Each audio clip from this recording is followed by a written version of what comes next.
All right, we're going to start off a little differently. I'm going to ask you guys to shut your eyes, put your feet on the floor,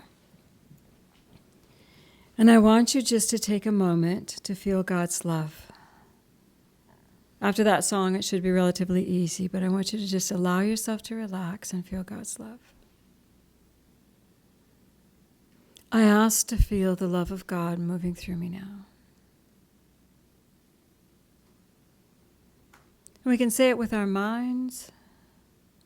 We can imagine a light coming down.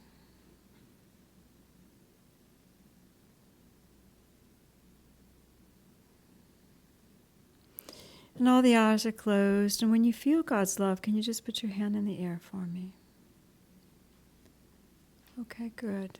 Good. All right. And we send our love back to Father, Mother, God. And when you're ready, you can just gently open your eyes. That was a settling moment that Spirit wanted us to have, and David brought us to the beautiful opening of that. How easy is it to go into those settling moments? In any day, randomly, most of all would have hit some thoughts. Okay, shut your eyes and feel God. Okay, this chair's not comfortable. All right. We go through the thoughts of what's happening with us. We might wander down the line of where we need to be, what we need to do next, what just happened, before we finally get to that space of feeling God's love. But it was easy today, wasn't it? We're gathered together in a space where we are all committed and wanting to connect with God. We are serving God. We love God. We acknowledge our own spiritual divinity. So we're already primed and ready to feel. But what about when we go out today and tomorrow and the next day? Those centering moments where we can just let everything go for a minute just to feel God's love. They wanted us to just be aware of it. Spirit said this: prayer softens the spirit, songs open the heart, and the messages that we have at church opens the mind.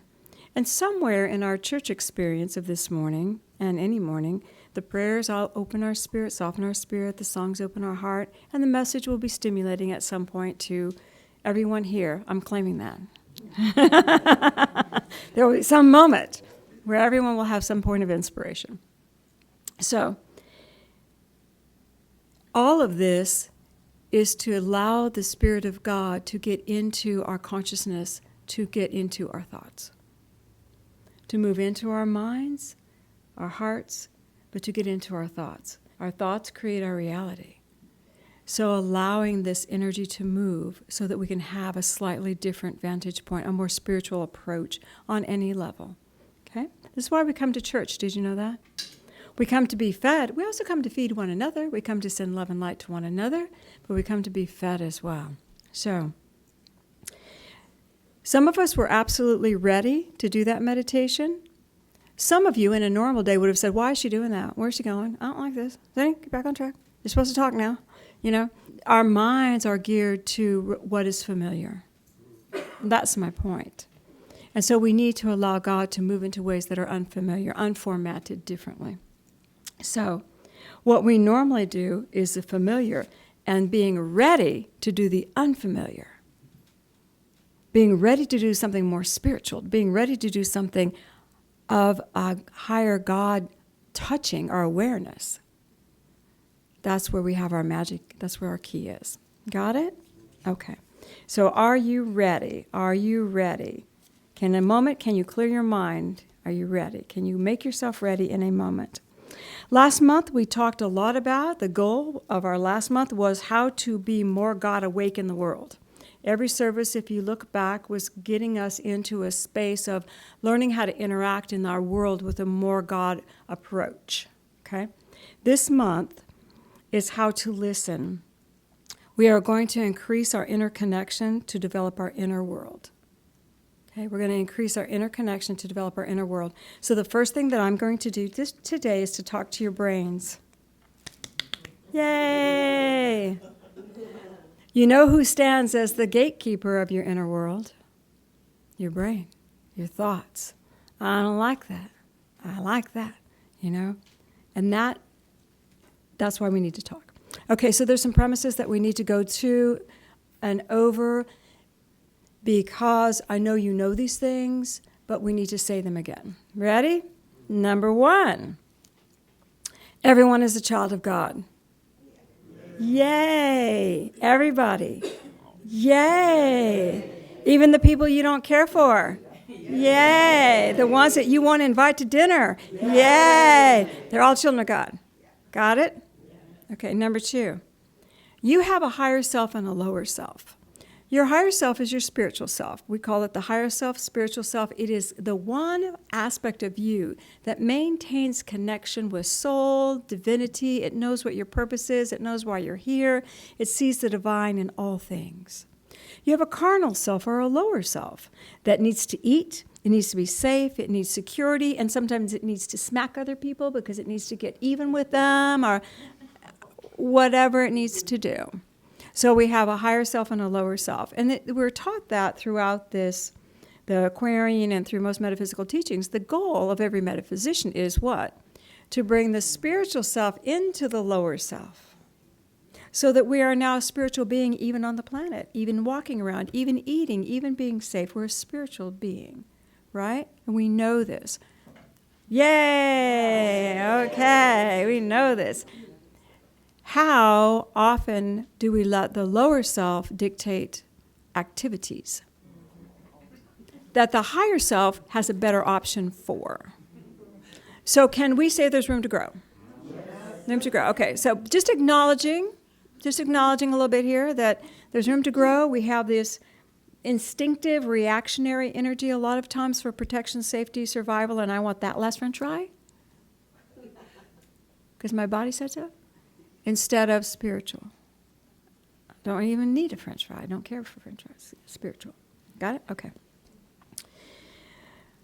When our spiritual self becomes the guide to life here, instead of the carnal survival self, you are bringing your God self, your true self, into experiences on the earth plane. Christ, and this is what Jesus said, Christ will be formed in you as he is formed in me, which means your spiritual awareness will be in you as he was in Jesus, and you will do the things I do. When your spiritual self is totally formed within this physical body, it's there, it's in the heart, it's there. But when it's fully expressing through all the chakras, all the consciousness, it is formed within you as it is formed within him, and you will do what he did. Breathe that in. You know that. Okay. Yay! Yay! This morning, I was running around. I prep. It takes a lot to put this together. I went into the bathroom, and the lights were off in the bathroom, but the little room where the toilet is, the light was on there. And I have a wrap that has these teeny little danglies all up and down each side, front and back, all around the edges. The light, there are 200 of them, I counted them. 200. They're gold. They're kind of plastic. The light from the room that was lit was shining directly on it because it was hanging on the shower wall, drying, whatever it does. It was shining directly on it. There was no angle, directly on it. 10 of those little things were illuminated exponentially. One here, one there, one here, one there. Random, not together. Random. 10 illuminated exponentially, like they were turned on. And Spirit said, those are the ones that are perfectly poised to reflect the light coming to them. They are in perfect relationship to that light. 10 out of 200. And 10 is the number of God. And Spirit said, that's you guys. We need to be the ones that are poised to reflect the light of God, to express the light of God, no matter how many like us there are, no matter how many of us are roaming around, 200 of us roaming around. We need to be the ones that can hold that frequency to reflect it back into the world. Do you realize that part of your job is to reflect back into the world? It's not only for you to be fabulous and wonderful, it's for you to give fabulous and wonderful. Because the other 200 need your light. They need some light too. Okay? All right. So, higher self, lower self. The higher self, when it's shining, it shines. All right. Number 3, all are children of God. We evolve to reflect the light of God, and we all have the potential, and here's the kicker, that you know, but you don't know you know. Everybody's on the path. Everybody's on the path. Their path may be kind of crooked. It may be going in a direction you do not want to go. But we're all here on the same journey to find our divinity and to find our way back to God. And some people choose interesting ways to do that. But we're all on the path. Okay, that's your number 3. Now I wanted to share with you a few things that Jesus did, because this is where I hold this deeply within me. And it is for metaphysical Christians a unspoken, untaught really approach or idea. So I want to share this with you. So Jesus is in Capernaum. This is in 119 in the Aquarian Gospel. And he's at a party, if I can find it. You know, I mark these things and then they disappear. There it is. All right, he's at a party. And all are children of God, we got that. Jesus is at a party, and there were people of all shades of thought. That means there's all manner of consciousness there. Jesus, of course, was sitting with the publicans. He was sitting with ill repute, the courtesans, which is hookers, the thieves. He was sitting with all the gray area people, you know, the courtesans. So, Jesus, the Pharisees were there too. It was a big party. Pharisees were there, and they were sending Jesus the vibe. And so Jesus knew their thoughts, and he said, okay, listen up. They who are well cannot be healed. The pure, need not be saved. They who are well are whole. They who are pure are saved. They who love justice and do right need not repent. I did not come for them. I came to the sinner, which means I came to those who do not have an idea of the path they're on. If you know that your path is working for you and it's taking you to God, and you do not need to follow the path Jesus Christ brought, he said, good, good, good, good. If it works for you, good. All are children of God, all have the Christ within them, all are on the same path, but his path that he was introducing, he came for those that needed him, that wanted to be with him. All right, then in 123, he is sending the foreign masters out. I want y'all to listen to this too. He had already sent out the 12 disciples to do their missionary work, and they'd been back. And the foreign masters, I believe there were 70 of them. He said, I sent the 12, but now you're sent to all the world. Our God is one, is spirit, is truth, and every man is dear to him. He is God of every child of India, the Far East, Persia, the far north, Greece, Rome, the far west, Egypt, the far south, the mighty lands across the seas. God is Father to all. If God would send the bread of life to one and not to all who have risen in consciousness to receive, the bread of life would be unjust and he would shake the throne of heaven. I am sending you to the 7 centers of the earth, to all who have risen in consciousness to receive. I am not sending you to take people off their path if they're comfortable with their path. I am not sending you to call people bad when they think they're right and they're happy. I am not sending you to destroy people's faith in God. I'm sending you to speak to those who are ready to receive my path, which is path of love. You guys with me? All right. And then he said, go your way, and it was very beautiful. Those who can hear. All right, 139.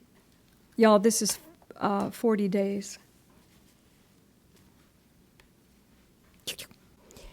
40 days before he goes to Jerusalem.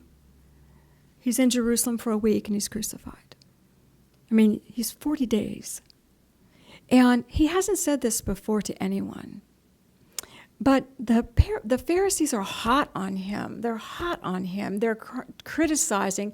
And he says, why you criticize me? I only do good stuff. I do it for my Father. My Father does the work. And they're on him.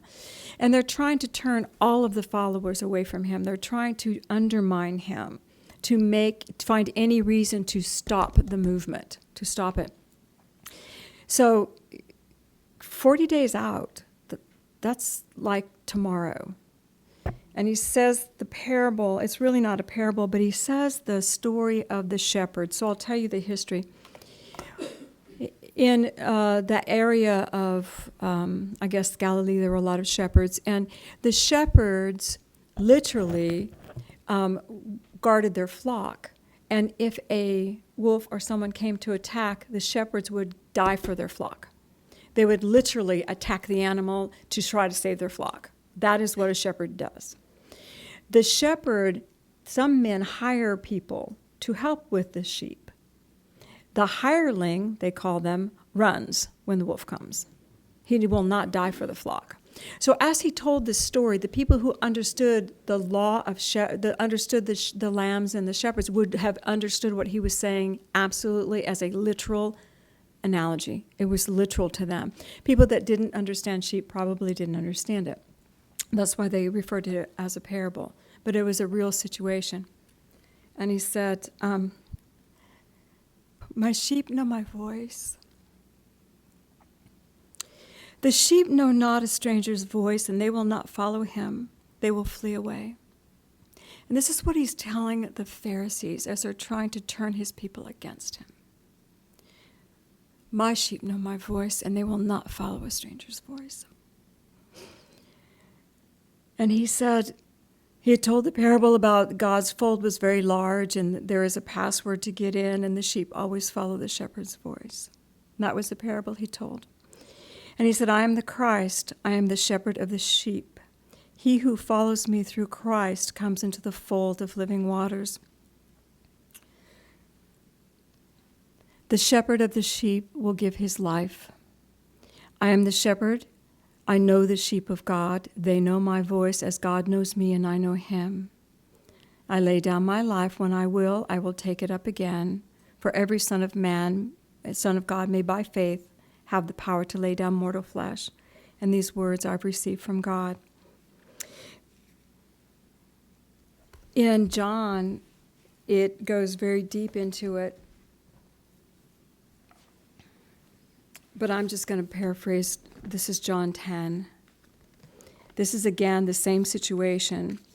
And he says, I am the good shepherd, and I know my own, and my own know me. I have other sheep also, which are not of this fold. Them too I must bring, and they will hear my voice, and all the sheep will become one flock and one shepherd. My own sheep hear my voice, I know them. My Father gave them to me, and he is greater than all, and no man can snatch anything from my Father's hand.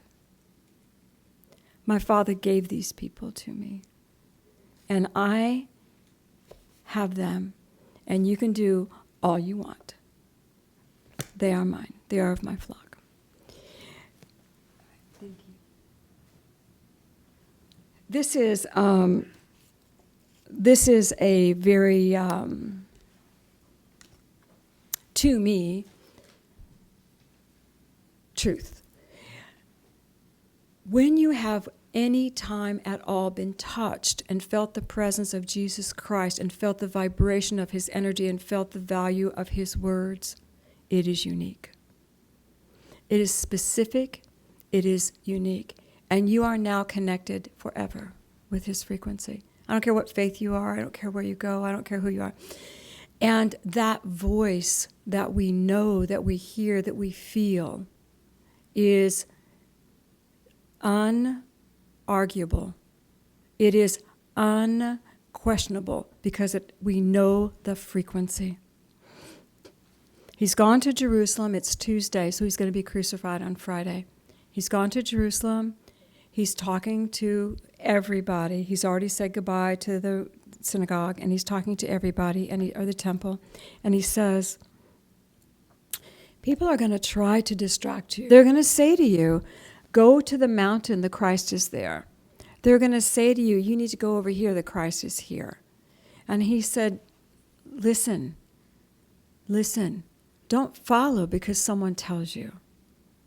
Go within and listen in your heart.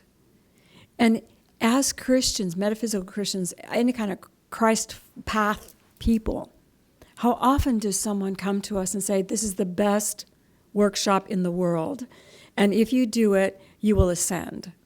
Aren't ascension workshops, I'd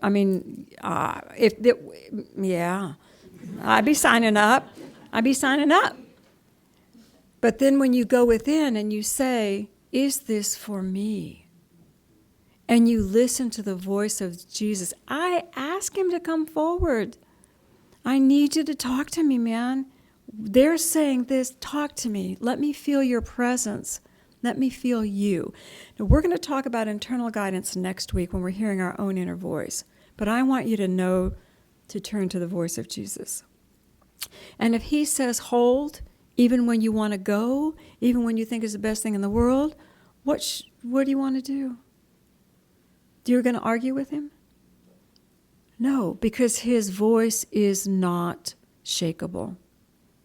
It's never unkind. It's always filled with love. It's always a vibration of truth. It is not shakable. If I turn to Jesus Christ and I say, talk to me, I am willing to follow the voice I hear. Do you hear? Now, when my Christ, Jesus Christ, God greater, there is this beautiful connection when we're not feeling empowered. This beautiful connection. Sometimes we feel empowered and we go, God and I are one, and that's not mine. But sometimes we don't. And we have that access to his voice. It starts in the physical world. Physical things will come to you, and you just do not know. It sounds really, really good, really, really good, really, really good. But it doesn't have the energy of Jesus with it. It doesn't have his vibration with it. I'll wait for the next one. I'll wait for the one that feels right for me. And those of you that take that next step forward and you're really working in the field of spirit, has anybody had a disembodied spirit come and talk to you? Ghost appear out of nowhere? Somebody come and go, I'm giving you a hard time now. I don't feel good. I will always say to whoever's coming forward, stand by. Jesus, come stand with me. And if they can talk to me in the presence of Jesus Christ, I will talk to them. If they cannot talk to me in the presence of Jesus Christ, I don't want to talk to them. And they will disappear. That means it was just somebody wanting to annoy me. So when we're walking the spiritual world, and I know all of you feel like, something's bothering me.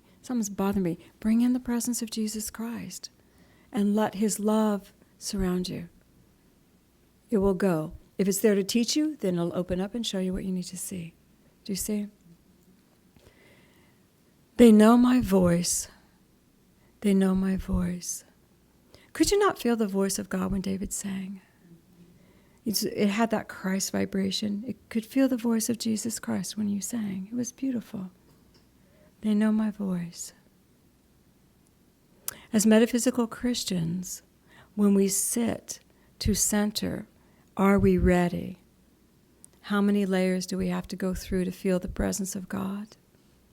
And how many layers do we go through just to bring in Jesus?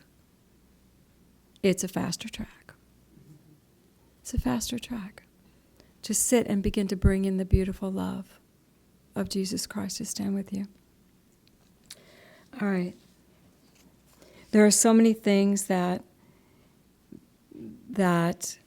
we are growing into realizing and understanding in the world as science grows into revealing all these various energy perspectives that metaphysics can handle.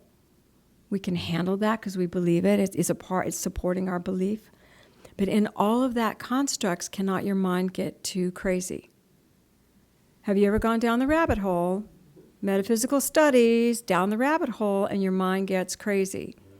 And then you're thinking, oh my God, where is God in all of this? Where is God in all of this? Is this really true? Where is God in all of this? In those moments, that's when you turn to the voice of Jesus.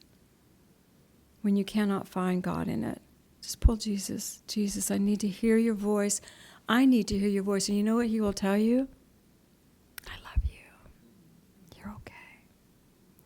He might not bring answers to everything you've been watching, because that's not the point. The point is you're his. You're in the flock. You're loved. You're protected. You're light. If you need to go further in your studies with him, do that. But first you have to know that you're a part of that energy. Now, eventually, do you know who's going to be in the flock?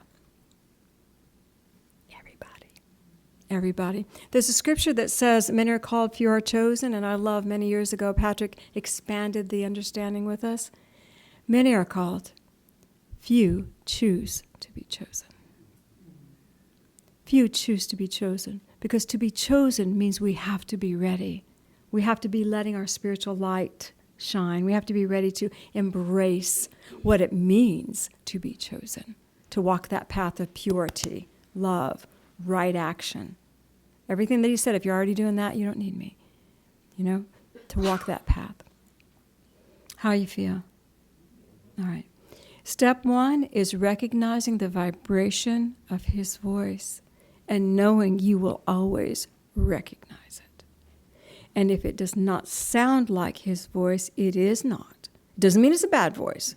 It doesn't mean it's a bad voice. It just means it's not his voice. You guys getting it? Okay, let's go within. Feet on the floor.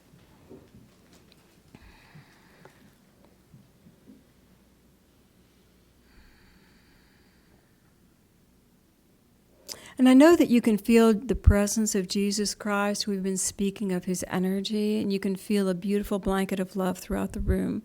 Can you not? And I want you to feel, instead of creating a column of light that brings you into your own space, I want you just to feel the love. And I want you to feel this is what the flock feels like. All of us gathered, all of us wanting to be the best light we can be. All of us gathered. And take a breath and allow your focus to go to your heart. And imagine that inside your heart there is a beautiful garden. And if you are not visual, just begin to feel the beauty of a garden. This is a sacred space within you where you may always feel God. And I want you to welcome the presence of Jesus Christ into your sacred space.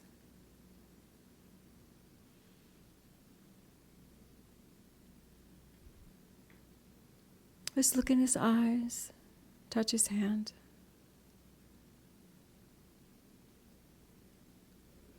I want to always hear your voice.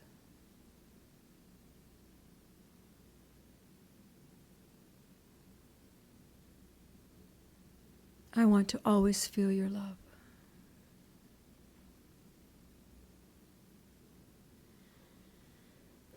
And if you are ready, you can add, I am ready for the Christ to be formed in me as it was in you.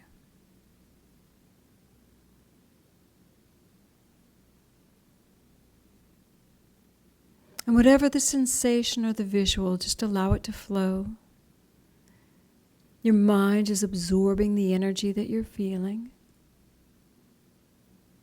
And feel a sense of oneness with Jesus Christ, a sense of oneness.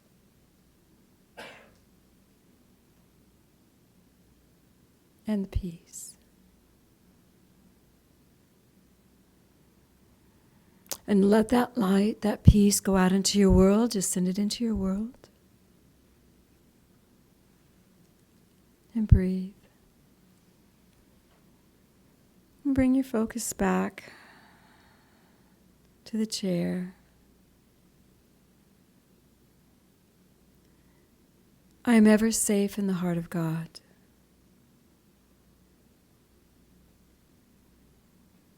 And I can always hear his voice. Take a breath.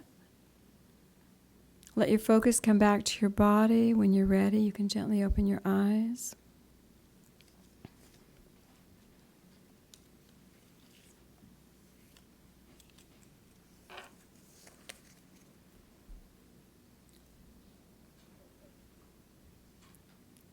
You will realize as you work with this that when you hear Jesus, he is never giving you directives to live your life. He is loving you as you make choices about your life. Next Sunday, we're talking about inner guidance. That's where you get the directives to live your life. So Jesus Christ is your loving elder brother, your way shower, keeping you always on the path of love and honoring every choice that you make. Can you hear his voice? Say, yea, God. Yea, God. So it is.